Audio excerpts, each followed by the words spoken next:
Yung sa haircut. Hindi ko natanong kanina. Actually, kaya na po ba ng ganitong cut?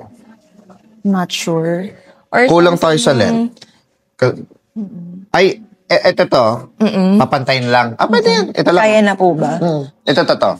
Tatanggalin Straight ko lang. Tapos ito, dagdagan ko ba yung layer nito? Or... Kung kayo na po bahala. Ito lang, tanggalin lang natin. Tondo. Sana all maganda. Wait lang. Sige, pa-ready ko lang, ha? Okay na tayo?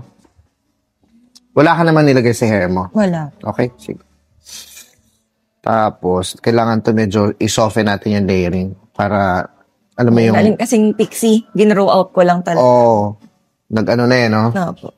Lilayer natin para pag ginaganon, madali siyang sumunod. Okay. Ganda ang rich ng color. Kita ba yung color dyan? Ngayon, alagaan mo lang. Kasi ang magiging, ano lang yan, parang dehydration. Tapos minsan may fading. So, pora lang ang sagot. Ha? Okay. Tapos, again, kaya nang sabi ko, pagbalik mo, refresh na lang yon, hindi na ganun katagal. Ha? Okay. Thank you! Ayos ba yung cut? Tama lang yan, length, no? Lang. Tinanggal ko lang yung parang buntot sa likod. Okay na. Salamat. Ingat.